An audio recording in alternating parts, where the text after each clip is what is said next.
تو بس عام طور پر جو کوچز ہوتی ہیں، اے سی کوچز جو ہوتی ہیں بند ہوتی ہیں اور ہوا آنے جانے کی کراسنگ نہیں ہوتی ہے، تو جب وہاں پہ سگریٹ پی جاتی ہے تو وہاں پہ بہت سارے لوگ ایسے ہوتے ہیں کہ جو الرجک ہوتے ہیں، صحیح تو بہت سارے لوگوں کو قے وغیرہ آنا شروع ہو جاتی ہے۔ صحیح تو ایسی صورت میں اب اگر میں یہ دیکھوں کہ بھائی یہ میرے لیے تو فی نفسہ ہی مباح ہے، لیکن میرا یہ عمل اگر دوسروں کے لیے ایذا کا باعث بن رہا ہے تو مجھے اس سے بہر صورت اجتناب کرنا چاہیے۔ ٹھیک ہے۔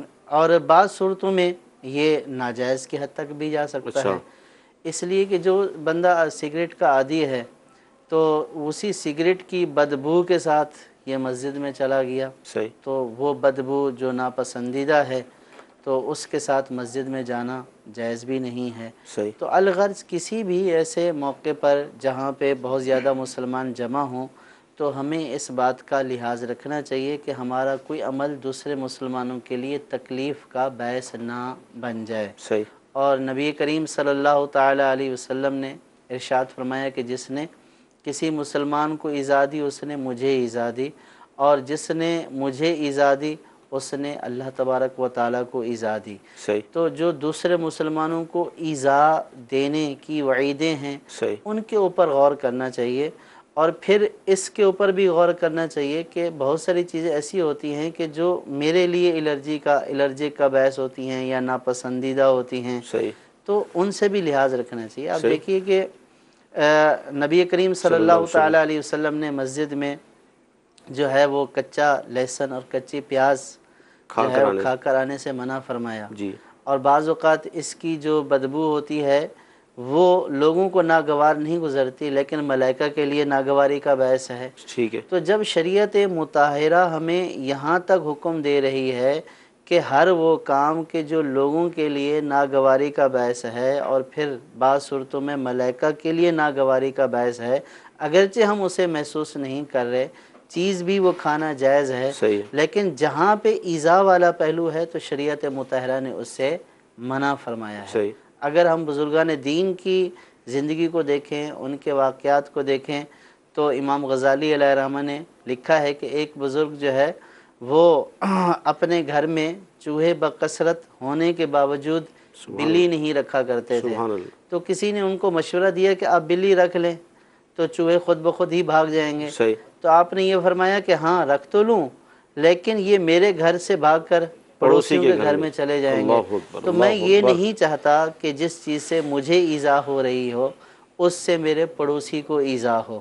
تو یہ ہمارے اسلاف کی مثالیں ہمارے سامنے ہیں، نبی کریم صلی اللہ تعالی علیہ وسلم کے فرامین ہمارے سامنے ہیں، تو ان ساری چیزوں کا جائزہ لیتے ہوئے ہم اپنے اعمال پر غور کریں کہ جب ہم لوگوں کے درمیان بیٹھتے ہیں تو ہمیں کن کن باتوں سے بچنا ضروری ہے تاکہ ہماری وجہ سے لوگوں کو اذیت نہ پہنچے۔ صحیح اسی طرح بہت سارے لوگوں کے منہ سے بدبو آتی ہے، اسی طرح جو ہے وہ بعض کے کپڑوں سے بدبو آتی ہے اور جرابوں سے، یعنی بعض بدبوئیں تو اتنی یعنی کہ شدید قسم کی خراب ہوتی ہیں کہ بندے کو متلی ہونا شروع ہو جاتی ہے، اور پھر جس سے یہ متعلق ہوتی ہے وہ بڑی جو ہے وہ آرام سے چل پھر رہا ہوتا ہے، اس کو پتہ ہی نہیں ہوتا ہے، اس کی ناک ہٹ جاتی۔ تو اب اس میں دیکھیں نا کہ اب اگر آپ نے جو ہے وہ شوز اتارے اور آپ جو ہے وہ انہی جرابوں کے ساتھ مسجد میں آ گئے کہ وہ جو ہے وہ 5-5 10-10 میٹر تک آپ کے قریب کوئی بیٹھ نہیں سکتا، اس جو ہے وہ بدبو کو گوارا نہیں کر سکتا، اسی کو لے کر آپ مسجد میں آ گئے۔ تو اگرچہ یہ بہت ساری چیزیں چھوٹی چھوٹی چیزیں ہیں، لیکن انسان کو ان چھوٹی چھوٹی چیزوں کا بھی لحاظ رکھنا چاہیے کہ یہ چھوٹی چھوٹی چیزیں بعض اوقات بہت بڑی تکلیف کا سبب بن جاتی ہیں لوگوں کے لیے۔ اچھا، ساتھ یہ کہ جیسے سگریٹ تو ایک بدھی سی بات ہے کہ تکلیف پہنچتی ہے، ہم بعض اوقات دیکھتے ہیں کہ عطر جو استعمال کیا جاتا ہے یہ بھی سب کو سوٹ نہیں کرتا، ہر ایک کی ایک چوائس ہوتی ہے کہ یہ عطر مجھے اچھا لگتا ہے۔ تو اب مسجد کے اندر آتے ہوئے نماز کا اہتمام کرتے ہوئے ہم نے عطر لگایا، لیکن بعض اوقات یہ بھی ہوتا ہے، تو وہاں مطلب کیا کریں گے؟ دیکھیں اس کے تو مشاہدات ہیں، ٹھیک ہے، یعنی یہ مسجد میں عام طور پر میرا اپنا مشاہدہ ہے صحیح کہ میں دو نمازیوں کو آپس میں اکثر لڑتے ہوئے دیکھا کرتا تھا۔ اللہ تو وہ ایک یہ کہتے تھے کہ بھائی اتنی تیز خوشبو لگا کر آتے ہیں کہ ہمارا صف میں کھڑا ہونا مشکل ہو جاتا اللہ ہے اکبر، اور ہمارے لیے یہ الرجک ہے۔ صحیح، اور دوسرے صاحب یہ کہا کرتے تھے کہ بھائی ان کو خوشبو سے نفرت ہے، صحیح، یہ خوشبو پسند ہی نہیں کرتے۔ اب ان کو کون سمجھائے کہ نہیں، ایسا نہیں ہے، خوشبو سے نفرت کسی کو بھی نہیں ہے، ہر سلیم الطبیعت شخص، اچھی طبیعت والا خوشبو کو پسند ہی کرتا ہے، لیکن آپ یہ دیکھیے کہ آپ نے خوشبو کون سی لگائی استعمال ہوئی کیا، ہے، اس کا استعمال جو آپ نے کیا ہوا ہے وہ کیسا ہے۔ اگر ایسی تیز خوشبو ہے کہ جس سے دوسرے کا جو ہے وہ ناک پھٹتا ہے یا ذہن پہ سوار ہو جاتی ہے تو یہ بھی ایذا کا باعث بھائی بنتا بنتی ہے۔ تو وہی میں یہ عرض کر رہا تھا کہ بعض چیزیں تو ایسی ہوتی ہیں کہ جس کو ہم اچھا سمجھ کر، اور اب جو لگا کر آ رہا ہے وہ اس کی دلیل یہ ہوتی تھی کہ بھائی نماز میں جب آپ آئیں، مسجد آئیں تو آپ خوشبودار ہو کر آئیں، صحیح، یہ تو اچھی بات ہے، لیکن خوشبودار تو ہو کر آئیں لیکن تو کیسی لگا کر آئیں کہ بس صرف آپ ہی رہیں پھر مسجد میں اور باقی سارے بھاگ جائیں، صحیح، ایسا بھی نہیں ہونا چاہیے۔ صحیح، تو ایسی خوشبو کا انتخاب کریں کہ جو لوگوں کے لیے اذیت کا باعث نہ ہو۔ صحیح، یہ کیسے پتہ چلے گا؟ یہ گھر والوں سے بھی پتہ چل سکتا ہے، صحیح، عام طور پر بچے بھی بعض اوقات بتا دیتے ہیں کہ یہ بہت تیز ہے، ہمارا سر جو ہے وہ پھٹتا جا رہا ہے، صحیح، تو انسان کو اندازہ ہو جاتا ہے، اپنے ساتھ والوں سے پوچھے۔ تو ہر اس طرح کی چھوٹی چھوٹی باتوں سے پرہیز کرے، گریز کرے، احتیاط کرے کہ جو مسلمانوں کے لیے ایذا کا باعث ہے۔ سبحان اللہ، یعنی ہم اس جواب سے ہمیں یہ پتہ چلا کہ ایک مسلمان کی بڑی عزت ہے، بڑی حرمت ہے، اور ہمیں زندگی کے ہر شعبے کے اندر اپنے مسلمان بھائی کی عزت کا احترام کرنا چاہیے۔ یعنی ایک کاش ہمیں ایسی طبیعت مل جائے کہ ہم مطلب یہ محسوس کر لیں کہ میری کسی بات سے، میری کسی حرکت سے، میرے کسی فعل سے کسی مسلمان کا دل نہ ٹوٹے، اس کا دل نہ دکھے۔ اگر یہ ہماری طبیعت ہو جائے گی تو انشاءاللہ تعالی اس کی برکتیں بھی ملیں گی اور بہت سارے گناہوں سے بھی بچت ہوگی۔ ان کا دوسرا حصہ یہ تھا کہ نیل پالش جو وہ ناپاک ہے کیا؟ جی، نیل پالش ناپاک تو نہیں ہے، صحیح، لیکن نیل پالش جو ہے وہ اس کی تہ جم جاتی ہے، جی جی، اور اس کے لگے ہوئے ہونے کی صورت میں وضو اور غسل نہیں ہوتا، ٹھیک ہے، تو اس کا وضو اور غسل کے لیے اتارنا ضروری ہے۔ ٹھیک ہے جی، اگلی کال لیں گے۔ نسیم اقبال اتاری شانگا مانگا ضلع قصور سے بات کر رہا ہوں۔ میرا مفتی صاحب سے سوال ہے کہ حضور اکرم صلی اللہ تعالی علیہ وآلہ وسلم کی ریش مبارک یعنی داڑھی مبارک کتنی تھی؟ پیارے آقا علیہ الصلوۃ والسلام کی داڑھی مبارک کتنی تھی؟ نبی کریم صلی اللہ تعالی علیہ وسلم کی داڑھی مبارک محدثین، احادیث اور فقہا نے جو بیان فرمایا اس کے مطابق سرکار صلی اللہ تعالی علیہ وسلم کی داڑھی مبارک 4 انگشت تھی، صحیح، یعنی ایک مشت مٹھی، تھی، اور جب ایک مشت سے بڑھ جاتی تھی، ایک مٹھی سے، تو جو زائد بال ہوتے تھے وہ نبی کریم صلی اللہ تعالی علیہ وسلم جو ہے وہ کاٹ دیا کرتے تھے، اور صحابہ کے عمل سے بھی یہی ثابت ہے۔ حضرت عبداللہ ابن عمر رضی اللہ تعالیٰ عنہ کا یہی عمل ہوتا تھا کہ آپ کی داڑھی جب بڑی ہو جایا کرتی تھی تو آپ اس کو اپنی مٹھی میں لیتے، اور جو مٹھی سے زائد بال ہوتے تھے تو طول میں بھی اور عرض میں بھی ان کو کاٹ دیا کرتے تھے، ٹھیک، چونکہ مقدار کا معاملہ ایسا ہے کہ جو اپنی عقل اور رائے سے نہیں ہو سکتا ہے۔ یہ مقدار کا معاملہ نبی کریم صلی اللہ تعالی علیہ وسلم سے جو صحابہ نے دیکھا تو صحابہ نے اسی پر عمل کیا، اور مسلمانوں کے لیے صحابہ کا عمل جو ہے یہ دلیل ہے، یہ حجت ہے۔ تو اس لیے ہر مسلمان کے لیے، مرد کے لیے جس کی داڑھی آئی ہے تو اس کے لیے جو ہے وہ ایک مٹھی داڑھی رکھنا واجب ہے۔ صحیح، بعض لوگ اس کو یہ کہہ دیتے ہیں کہ سنت ہے جی، اور سنت آپ جو ہے وہ اس کے اوپر عمل کریں یا نہ کریں، تو سنت ثبوت کے اعتبار سے یوں ہے کہ یہ طریقہ مسلسل چلا آ رہا ہے، بلکہ بہار شریعت میں ہے یہ داڑھی مبارک جو ہے وہ انبیاء سابقین کا بھی طریقہ رہا ہے، اور سرکار صلی اللہ تعالی علیہ وسلم نے اس کی ترغیب بھی ارشاد فرمایا کہ داڑھیوں کو معاف کرو اور مونچھوں کو پست کرو۔ تو جو اس داڑھیوں کے جو ہے وہ زیادہ کرنے کا جو صحابہ نے عمل کیا ہے تو وہ یہی ہے کہ ایک مشت ہے، اور یہ حدیث میں بھی ہے کہ سرکار صلی اللہ تعالیٰ علیہ وسلم جو مٹھی سے زائد 4 انگل سے زائد بال ہوا کرتے تھے تو ان کو آپ صلی اللہ تعالیٰ علیہ وسلم کاٹ دیا کرتے تھے۔ سبحان اللہ، یہ ہمیں جواب ملا۔ کچھ ایس ایم ایس بھی ہم شامل کرتے ہیں، یہ بالوں کے حساب سے بھی ایس ایم ایس 2 ہیں، ان کو ایک ساتھ ہی ہم پوچھ لیتے ہیں۔ سوال یہ ہے کہ چھوٹی جو بچیاں ہوتی ہیں ان کے جو بال ہوتے ہیں تو کیا یہ جیسے بیبی کٹنگ ہے یا مختلف نام ہوتے ہیں، تو کیا اس طرح کاٹ سکتے ہیں ان کے بال بچیوں کے، لڑکے والے اسٹائل میں اگر ہم بھی کہہ لیں؟ بچیوں کے بال لڑکوں والے سٹائل میں نہیں کاٹنے چاہیے، صحیح، اور یعنی کہ اگرچہ بچے بالکل چھوٹے ہوں تو وہ والی ممانعت تو نہیں ہوگی، صحیح، لیکن ایسا کوئی طریقہ اختیار نہیں کرنا چاہیے کہ جس سے لڑکی کو یہ سبق ملے کہ ہاں یہ والا جو ہے وہ طریقہ یہ اچھا ہے۔ تو عام صحیح، طور پر جو چھوٹے بچے ہوتے ہیں تو وہ بھی بہت ساری باتوں کو پسند کرتے ہیں۔ صحیح، اگر اس کو لڑکوں کے کپڑے پہنا دیے تو صحیح، وہ لڑکوں کے کپڑے جو ہے وہ پہننا پسند کر دیتی ہیں۔ صحیح، تو اس طریقے سے کہ جو لڑکوں سے مشابہت والے ہیں اس سے گریز کرنا چاہیے۔ اچھا اسی طرح جو بچیاں ہوتی ہیں تو ان کی بالوں کی 2 چٹیاں بنانا، اس حوالے سے کیا فرمائیں گے؟ 2 چٹیاں بنانے میں تو کوئی حرج نہیں ہے۔ ٹھیک، جی مزید کال لیں گے۔ ایک موٹر سائیکل کی کمپنی ہے سر، اسے ہم یعنی کہ وہ بولتے ہیں کہ 25,000 آپ 40 دن سے پہلے جمع کریں، اس کے بعد آپ موٹر سائیکل لے لیں۔ اگر موٹر سائیکل نہیں لیتے وہ کہتا ہے 35,000، میں نے 25,000 دیے ہیں، وہ ہمیں 7-8 ہزار اوپر دے رہا ہے، تو وہ ہمارے لیے جائز ہے یا ناجائز ہے سر؟ سمجھ واضح نہیں ہوا، لیکن وہ پیسوں کا ہی کچھ انہوں نے یہ فرمایا، موٹر 25 پہ سائیکل موٹر کی سائیکل۔ کمپنی کا ہے، اور جی یہ فی زمانہ جو ہے وہ بہت زیادہ رائج ہو چکا ہے جی کہ بعض ایسی کمپنیاں آ چکی ہیں کہ جو لوگوں کو یہ ترغیب دیتی ہیں کہ آپ ہمیں 30,000 35,000 جمع کرا دیں اور ہم سے 1 مہینے بعد آپ موٹر سائیکل لے لیں لے لیں، یا جو ہے وہ پیسے زیادہ لے لیں۔ تو یہ طریقہ کار شرعاً جائز نہیں ہے۔ صحیح، تو اس میں بہت سارے لوگ جو ہے وہ ملوث ہیں اور اس طریقہ کار کو اختیار کر رہے ہیں، حالانکہ یہ طریقہ کار شرعی اصولوں کے مطابق درست نہیں ہے۔ اگر اس کو قرض تصور کریں کہ بھئی کمپنی نے اگر پہلے قرض لیا ہے اور اس کے اوپر زائد پیسے ہی لوٹائے گی جی تو یہ ناجائز ہے، سیدھا سیدھا سود ہے کہ اب اگر وہ پیسے دے رہی ہے تو ناجائز ہے۔ اگر اس کو یوں بولیں کہ وہ اس قرض کے بدلے میں موٹر سائیکل دے گی تو یہ بھی موٹر سائیکل دینا، کیونکہ قرض مثلی چیز ہے تو اس کی مثلی لوٹانا ہوگی، وہ کمپنی کے اوپر لازم نہیں ہوگا موٹر سائیکل۔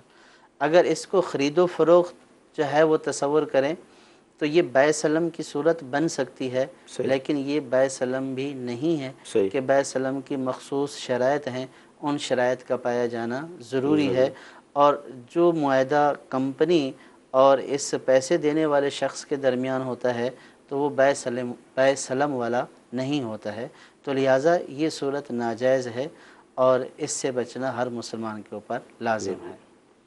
ہمارے معاشرے کے اندر مدنی چینل کے ناظرین مختلف صورتیں ہیں کاروبار کی اور دیگر اس حوالے سے معاملات ہیں، تو کیا ہی اچھا ہو کہ جب بھی ہم کوئی کام کریں اللہ تعالیٰ کی رحمت سے کاش ہمارا ذہن بنے کہ ہم علماء کرام سے رہنمائی لے لیں، پھر اس کے بعد اس کام کو کریں، تو یوں بہت ساری جو ناجائز صورتیں ہیں اس سے بچت کی انشاءاللہ صورت بن جائے گی۔ جی مزید کال۔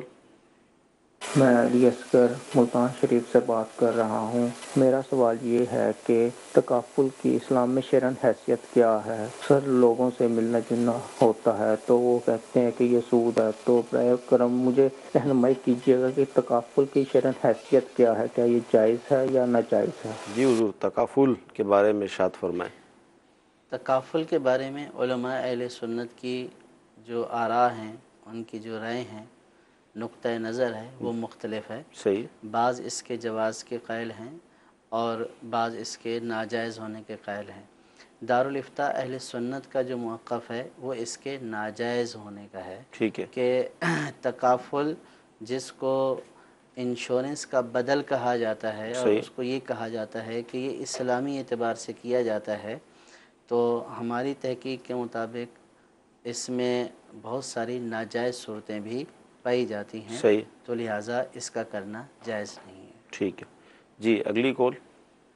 ہمارا یہ سوال ہے کہ مدنی چینل جب ہم دیکھ رہے ہیں جو مسجد میں اذان مل رہی ہے تو مدنی چینل بند کر دیں۔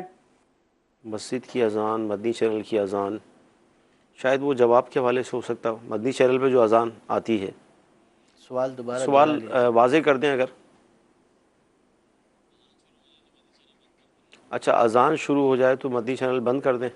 جی اذان جو ہے جب شروع ہو جائے تو پھر اذان کا احترام کرتے ہوئے سارے کام کاج ترک کر دینا چاہیے اور اذان کا جواب دینا چاہیے، اور مدنی چینل بھی بند کر کے بند اذان کر کا دیں یا جواب آواز دیں، بند کر دیں اس کی؟ آواز کم کر کے اذان کا جواب دیں۔ جی اگلی کال۔ میں بھی جیسے بچیاں جو آنے میں حج کر سکتا ہوں یا نہیں کر سکتا، یا ان کی شادی کے بعد کر سکتا ہوں، یہ سوال پوچھ رہا ہوں۔ یہ ایک بہت بڑا میٹر ہے ہمارے معاشرے کا کہ جب تک بچیوں کی شادی نہ ہو جائے حج نہیں کر سکتے، یہ بھی تو فرض ہے شادیاں کرنا، کیا فرماتے ہیں؟ کہ بچیوں کی شادی کرنا یقیناً ایک ذمہ داری ہے، جی لیکن جو حج کے فرض ہونے کی ذمہ داری ہے اللہ تبارک و تعالیٰ کی طرف سے، جو بندے پر حج فرض کیا گیا ہے، اگر وہ شرائط پائی جا رہی ہیں، حج فرض ہو چکا ہے، تو پھر یہ ذمہ داری اس ذمہ داری سے بڑھ کر ہے۔ صحیح ہر شخص کو یہ غور کرنا چاہیے کہ انسان کے اوپر ذمہ داریاں تو بہت سی ہوتی ہیں، صحیح لیکن پھر ان ذمہ داریوں کے بھی درجات ہوتے ہیں، کون سی پہلی ذمہ داری ہے، کون سی بعد کی ذمہ داری ہے۔ صحیح تو جو چیز بندے کے اوپر فرض ہو جائے تو وہ پہلی ذمہ داری ہو جاتی ہے۔ صحیح اب اس ذمہ داری کو ڈیلے کرنا، اس میں تاخیر کرنا پھر گناہ کا سبب ہوتا ہے۔ تو لہٰذا اب اگر کوئی کسی کے اوپر حج فرض ہو چکا ہے اور وہ صرف اس وجہ سے رکا ہوا ہے کہ پہلے بچیوں کی شادی ہو جائے، تو اب یہ بلا وجہ تاخیر ہے، صحیح اس صورت میں وہ گناہ گار ہو رہا ہے۔ صحیح اور پھر یہ بھی سوچنا چاہیے کہ جب شادی ہو جائے تو ہمارے شادیوں کے جس طرح کے اخراجات ہوتے ہیں، صحیح تو اس شادیوں کے اخراجات میں سارے پیسے ہی خرچ ہو جاتے ہیں، صحیح اور جب شادیاں ہو جاتی ہیں تو پھر پیسے باقی نہیں رہتے۔ صحیح پہلی بات تو یہ ہے کہ بلا وجہ تاخیر ناجائز ہے۔ دوسری بات یہ ہے کہ اس کے اوپر غور کرنا چاہیے کہ زندگی بھی باقی رہے گی یا نہیں نہیں۔ رہے گی۔ تیسری بات یہ ہے کہ جو ہمارے اخراجات ہیں وہ اتنے ہی ہیں کہ ہم سب کچھ جو ہے وہ شادیوں پر لگا دیتے ہیں، صحیح اور اس کے بعد پھر ہم ہوتے ہیں اور قرضے ہوتے ہیں شادیوں کے، صحیح اور پھر ساری زندگی وہ قرضے ہی ادا کرتے رہتے ہیں، صحیح پھر وہ اٹھ ہی نہیں سکتے ہیں کہ حج کی جو ہے وہ استطاعت ہے، صحیح پھر ہم یہ بولتے ہیں کہ ہمارے پاس استطاعت نہیں ہے۔ اگر ایک دفعہ استطاعت تھی، حج فرض ہو چکا تھا اور بعد میں استطاعت چلی گئی، تو اب یہ نہیں کہا جا سکتا کہ استطاعت نہیں ہے، حج فرض ہو چکا ہے، اب اس کے لیے بھلے قرضہ لینا پڑے، قرضہ لے کر اپنے فرض کو ادا کرے۔ صحیح تو اگر ہم ذمہ داریوں کا پہلے تعین کر لیں کہ ہمارے اوپر پہلے کون سی ذمہ داری ہے اور ذمہ داری بولتے کس کو ہیں، صحیح تو پھر مسئلہ واضح ہو جائے گا۔ اسی طریقے سے بہت سارے لوگ جو ہے وہ اپنے نوکری میں، روزگار میں اس قدر محو ہوتے ہیں کہ جب ان کو نماز کا کہا جاتا ہے تو کہتے ہیں بھئی یہ بھی تو فرض ہے نا۔ صحیح تو آپ کس فرض کو کس کے ساتھ ملا رہے ہیں؟ صحیح وہ ذمہ داری ہے، شریعت نے اہل و عیال کا نفقہ واجب کیا ہے، لیکن یوں تو واجب نہیں کیا ہے کہ آپ اللہ کی نافرمانی کر کے اس کو پورا کریں۔ صحیح اور جب نماز فرض ہے وقت کے اندر اور وقت چلا جائے گا، قضا ہو جائے گی، تو آپ گناہ گار ہو جائیں گے۔ تو پہلا فرض یہ ہے کہ آپ نماز ادا کریں وقت کے اندر تاکہ یہ فرض فوت نہ ہو۔ صحیح تو اس لیے اس طرح کی چیزوں کو عقل کے اوپر رکھتے ہوئے، یوں کہتے ہوئے کہ میرے اوپر ذمہ داری ہے اور یہ بھی ایک بوجھ ہے، ٹھیک ہے وہ ایک بوجھ ہے، معاشرتی اعتبار سے ذمہ داری بھی ہے، صحیح لیکن وہ والا جو فرض ہے حج کا، نماز کا، روزے کا، یہ مقدم ہے۔ مدی چل کے ناظرین، جب اللہ تبارک و تعالیٰ اس کے محبوب علیہ الصلوۃ والسلام کی اطاعت کی جائے گی اور جو ہم پر فرض ہے اللہ کی طرف سے جب ان کو ادا کیے جائیں گے، تو انشاءاللہ عز و جل بیٹیوں کے اچھے رشتے بھی ہو جائیں گے، کاروبار میں برکت بھی ہوگی اور بہت کچھ ملے گا۔ اب جب نافرمانی کریں گے، اللہ تعالیٰ کے فرض کو چھوڑیں گے، تو کہیں ایسا نہ ہو کہ نحوست گھر میں جو ہے وہ ڈیرا ڈال لیں اور بے برکتی کا سلسلہ ہو جائے۔ تو لہٰذا جس طرح مفتی صاحب نے فرمایا کہ پہلے یہ طے کر لینا کہ ہم پر فرض کیا ہے، تو پہلے تو اللہ تعالیٰ کے جو فرائض ہیں جیسے نماز ہے، روزہ ہے، حج ہے، زکوٰۃ ہے اور دیگر بھی اس حوالے سے جو ہمیں گناہوں سے بچنا ہے، تو اس کی پابندی ہوگی تو انشاءاللہ تعالیٰ دنیا بھی اچھی ہوگی اور ہماری آخرت بھی اچھی ہوگی اور بہت سارے مسائل ہمارے انشاءاللہ حل ہو جائیں گے۔ بلکہ احادیث پاک میں آیا مفہوم مجھے یاد آ رہا ہے کہ اگر کوئی کسی اپنی حاجت کی وجہ سے فرض حج کو چھوڑ دیتا ہے صحیح تو وہ یہ دیکھے گا کہ لوگ حج کر کے واپس آ جائیں گے، اور وہ لیکن اس کی حاجت پوری نہیں ہوگی، اللہ تو اس کی حاجت ادھر کی ادھر ہی رہے گی۔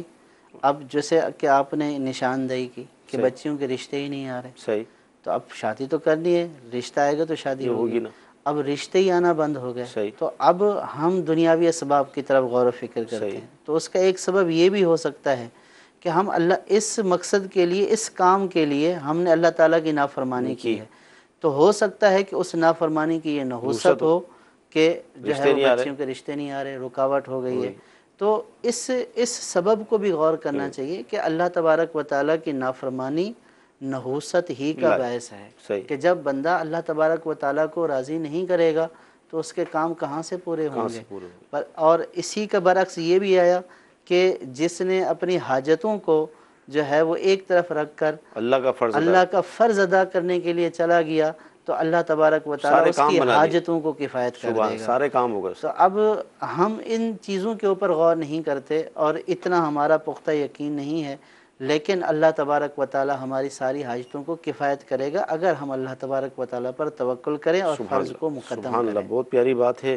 جو اللہ تعالیٰ پہ بھروسہ کرتا ہے اللہ تعالیٰ اس کو کافی ہے، تو لہذا اللہ تعالیٰ کے فرائض کی پابندی کیجیے، اس کے محبوب علیہ الصلوۃ والسلام کی اطاعت کیجیے، ان کی سنتوں پر عمل کیجیے، انشاءاللہ برکت اپنی آنکھوں سے ہم دیکھیں گے۔ بیمہ پالیسی کی کچھ رقم ہے تو کیا ہم اپنے غریب بہن بھائیوں کو دے سکتے ہیں؟ جی، جو نفع کی صورت میں ملی ہے جی تو اس کا شریف فقیر کے اوپر صدقہ کرنا ضروری ہے، تو لہٰذا وہ اگر بہن بھائی شریف فقیر ہیں تو ان کے اوپر بھی صدقہ کیا جا سکتا ہے۔ ٹھیک ہے جی، اگلی کال لیں گے۔ کیا اکرام کی بارگاہ میں عرض ہے کہ ایک شخص نے آ کر یہ کہا کہ اللہ غصہ کر رہا ہے، کسی کلام پر اس نے کہا کہ اللہ غصہ کرتا ہے، تو دوسرے نے کہا نہیں اس طرح کے الفاظ نہیں ادا کرنے چاہیے بلکہ یوں کہنا چاہیے کہ اللہ جلال فرماتا ہے۔ کیا دونوں میں سے صحیح کیا ہے اور کیا بولنا چاہیے؟ کیا فرماتے ہیں حضور؟ بعض اوقات بعض الفاظ کی تعبیر غلط ہو جاتی ہے، صحیح، تو اللہ تبارک و تعالیٰ جلال فرماتا ہے، غضب فرماتا ہے، تو اس کی تعبیر غصے سے درست نہیں ہے، صحیح، جلال سے یا غضب سے اس کی تعبیر درست ہے۔ اچھا، ایس ایم ایس بھی اس طرح کا ایک آیا ہے کہ عشق کی نسبت اللہ تعالیٰ کی طرف کی جا سکتی ہے، جیسے ہم فرماتے ہیں اللہ تعالیٰ محبت فرماتا ہے، تو لفظ عشق اللہ تبارک و تعالیٰ کے لیے لفظ عشق کے اطلاق سے علماء نے منع فرمایا۔ جی، اگلی کال لیں گے۔ سر میرا ایک سوال تھا کہ موبائل پر لون منگانا کیا سود ہے؟ جی، موبائل پہ جب لون لیا جاتا ہے تو ظاہر اس میں کٹنگ پیسے تو کٹتے ہی ہیں، جب ہم اپنا بیلنس ڈلوائیں گے تو کیا یہ سود ہوگا؟ موبائل پر جو لون لیا جاتا ہے اس کو لون سے تعبیر کیا جاتا ہے، یعنی اس کو بولا لون جاتا ہے، لیکن یہ حقیقتاً لون نہیں ہوتا ہے، یہ لینا جائز ہے۔ ٹھیک ہے جی، اگلی کال۔ میرا نام ہانیت طاریہ ہے، میں مرکز الاولیاء لاہور دارالمدینہ میں پڑھتی ہوں۔ میرا سوال یہ ہے، اسلامی بہن کے کفن میں تہمت افضل ہے یا پاجامہ، اور اگر پاجامہ پہنایا تو گناہ ہے، اور یہ بتا دیجئے کہ تہمت کن سے ثابت ہے؟ السلام علیکم ورحمۃ اللہ وبرکاتہ۔ وعلیکم السلام ورحمۃ اللہ وبرکاتہ۔ جی، اسلامی بہنوں کے لیے بہتر کیا ہے؟ اور اسلامی بہنوں کے لیے جو سنت کفن ہے تو اس میں پاجامہ نہیں ہے، ٹھیک ہے، اور پاجامہ خلاف سنت ہے، ٹھیک ہے، یعنی کہ اس کا ثبوت نہیں ہے۔ صحیح، تو جو اس کے کفن کی صورتیں بیان کی گئی ہیں، 5 جو کپڑے ہیں تو ان میں پاجامہ نہیں ہے بلکہ اس میں جو ہے وہ تہبند ہی ہے۔ اصل میں کنفیوژن یہ ہوتی ہے کہ سنت تو مردوں کے لیے ہوتی ہے سنت، تو کیا وہ سنت کا لفظ عورتوں کے لیے بھی استعمال ہوگا؟ اس میں کوئی حرج نہیں ہے، صحیح، یعنی جو سنت بمعنی طریقہ بھی ہے اور جو صحابہ سے ثابت ہے تو وہ اس کے اوپر بھی سنت کا اطلاق ہوتا ہے۔ ٹھیک ہے، تو یعنی سرکار صلی اللہ تعالیٰ علیہ وسلم کی موجودگی میں کیا گیا، صحیح، یعنی قولی، فعلی، تقریری، تو اس کے اوپر بھی سنت کا اطلاق ہوتا ہے۔ ٹھیک ہے جی، اگلی کال لیں گے۔ جی، میرا نام سکندر رضا عطاری ہے اور میرا مفتی صاحب سے یہ سوال ہے کہ مسجد کے پاس گھر ہو اور گھر مسجد سے اونچا ہو تو کیا پھر چھت پر ہم چڑھ سکتے ہیں؟ اور دوسرا، مسجد کی طرف اپنے پاؤں وغیرہ کرنے میں کوئی حرج ہے کیا؟ کیونکہ ہمارے دل میں جو ہے نا وہ ایک رہتا ہے کہ بے ادبی ہو رہی ہے، گناہ ہو رہا ہے، تو اس بارے میں براہ کرم ارشاد فرما دیے، جزاک اللہ خیر۔ خیر، آپ کی دلی کیفیت تو بہت اچھی ہے، ہم ظاہر ہے لیکن پھر بھی چلیں شرعی مسئلہ تو پوچھ لیتے. مسجد گھر اونچا کرنے میں کوئی ممانعت نہیں ہے، صحیح، جائز ہے. اور جہاں تک مسجد کی طرف پاؤں کرنے کا معاملہ ہے تو انسان جتنا بھی ادب کرے وہ اچھی بات ہے. صحیح، لیکن جو بے ادبی والا معاملہ ہے وہ قبلہ کی سمت کی ٹھیک، طرف پاؤں کرنا، یہ بے ادبی ہے. صحیح، اور اگر کسی کا فرض کیا کہ مشرق کی جہت کی طرف یا قبلہ کے مخالف جہت کی طرف جو ہے وہ مسجد ہے، صحیح، تو اب اس کو یہ تو نہیں کہا جائے گا کہ آپ پاؤں نہیں کریں. صحیح، لیکن اگر کوئی اس وجہ سے ادب کرتا ہے صحیح، تو اس کو غلط بھی نہیں کہا جائے گا صحیح، کہ با ادب با نصیب. لیکن وہ دوسروں کے اوپر اس کو لازم نہیں کرے گا کہ بھئی یہ نہیں کرنا چاہیے. صحیح، اس کو بطور مسئلہ تو نہیں کیا جا سکتا. اپنی ذات کے لیے جس قدر ادب کر سکتے ہیں تو اس میں کوئی حرج نہیں ہے. ٹھیک ہے. اچھا SMS یہ ہے کہ ناپاک پانی سے جو سبزی اگی اس کا کھانا جائز ہے؟ جو اگنے والی سبزی ہے اس کے کھانے میں تو کوئی حرج نہیں ہے. صحیح. وہ ذہن میں یہ کہ ناپاک پانی دیا گیا اس کو. نہیں، اس سے کوئی حرج نہیں. جی اگلی کال لیں گے. جی صاحب سے میرا سوال یہ ہے کہ ایسا کہنا چاہتا کہ گلاب کے پھولوں میں حضور صلی اللہ علیہ وسلم کی پسینے کی خوشبو ہے. اور دوسرا سوال یہ ہے کہ نکاح کے بعد جو خطبہ دیا جاتا ہے اگر وہ خطبہ نہ دیا جائے تو اس سے کیا نکاح میں کوئی حرج ہوتا ہے؟ رحمائی فرما دیں جزاک اللہ خیرا. آمین. گلاب کا پھول، اس کی خوشبو، حضور علیہ الصلوۃ والسلام کے پسینے مبارک کی خوشبو. یہ مسئلہ پورا مجھے مستحضر نہیں ہے. جی اگلے سلسلے میں عرض کروں گا. باقی نکاح کے لیے مشہور یہی ہے کہ جیسا انہوں نے بیان کیا کہ سرکار صلی اللہ تعالیٰ علیہ وسلم کی وہ خوشبو سے یہ بنا ہے. جی جی. لیکن اس میں تھوڑی تفصیل ہے جو تفصیل اس وقت مستحضر نہیں ہے. ٹھیک ہے. اور جو نکاح کے لیے خطبے والی صورت ہے تو یہ خطبہ جو ہے وہ نکاح کے لوازمات میں سے نہیں ہے. بہتر یہ ہے کہ خطبہ پڑھا جائے. تو اگر کسی نے نکاح میں خطبہ نہیں بھی پڑھا اور گواہوں کی موجودگی میں ایجاب و قبول ہو گیا تو نکاح منعقد ہو جائے گا. ٹھیک ہے. اچھا SMS یہ ہے کہ کیا ہم اشراق چاشت کے ساتھ فجر کی قضا پڑھ سکتے ہیں؟ اشراق چاشت کے ساتھ فجر کی قضا پڑھنے میں کوئی حرج نہیں ہے. بس اس میں قضا پڑھنے میں ایک تھوڑا سا یہ ہوتا ہے کہ وہ صاحب ترتیب ہے یا نہیں ہے. اگر وہ صاحب ترتیب ہے تب بھی ظہر سے پہلے پڑھ رہا ہے. اگر مکروہ وقت نہیں ہے تو فجر کی قضا اس وقت میں بالکل ادا کی جا سکتی ہے.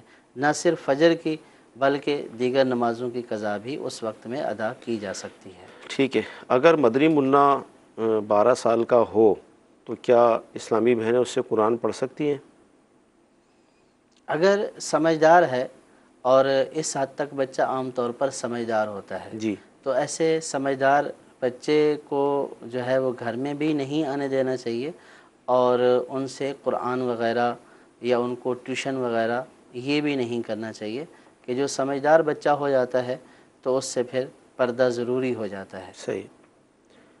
اچھا اسی طرح یہ ارشاد فرمائے کہ جیسے بھی نیل پالش کی بات چلی تھی تو مہندی کے حوالے سے بھی جو جرم والی مہندی ہوتی ہے یہی انہوں نے پوچھا، اس کا لگانا کیسا؟ دیکھیں ایسی اگر مہندی ہے کہ جس کی تہ جم جاتی ہے اور اس تہ جمنے سے وہ پانی جو ہے وہ جلد تک نہیں پہنچ پاتا ہے تو پھر اس کا بھی وہی نیل پالش والا حکم ہوگا کہ اس کا اتارنا ضروری ہوگا تاکہ اعضاء کے اوپر جو ہے وہ پانی چلا جائے. اور اگر اس کو اتارے بغیر وضو غسل کریں گے تو وضو غسل نہیں ہوگا. ٹھیک ہے. جی اگلی کال لیں گے. میں یہ پوچھنا چاہتا تھا کہ قضاء نماز جو زندگی کی ہوتی ہے وہ کس طرح ادا کی جائے گی، اس کا کیا طریقہ کار ہوگا؟ جی اپنی زندگی میں جو نماز قضا ان کی ادائیگی کا کیا طریقہ کار ہوگا؟ ادائیگی کا طریقہ کار تو یہ ہے کہ ان کو ادا کرنا شروع کر دے اور مکروہ وقت میں ادا نہ کرے. اور طریقہ کار یوں ہوگا کہ ان کی اولاً تو یہ ہے کہ جب قضا نماز ادا کرے تو قضا کا تعین کرے کہ کون سے وقت کی قضا پڑھ رہا ہے اور کون سی پڑھ رہا ہے. عام طور پر وقت کا تو تعین کر لیا جاتا ہے کہ میں ظہر کی پڑھ رہا ہوں، عصر کی پڑھ رہا ہوں، لیکن کون سی ظہر کون سی عصر جس کی بہت زیادہ قضا ہوتی ہیں تو ان کو اس کا تعین کرنا جو ہے وہ مشکل ہوتا ہے کہ کب کب کی ہیں. تو اس کے لیے فقہاء نے یہ ارشاد فرمایا کہ نیت کرتے وقت وہ یہ بولے کہ میری سب سے پہلی جو فلاں نماز قضا ہوئی ہے، یا نیت کرتے وقت یہ کہے کہ میری آخری جو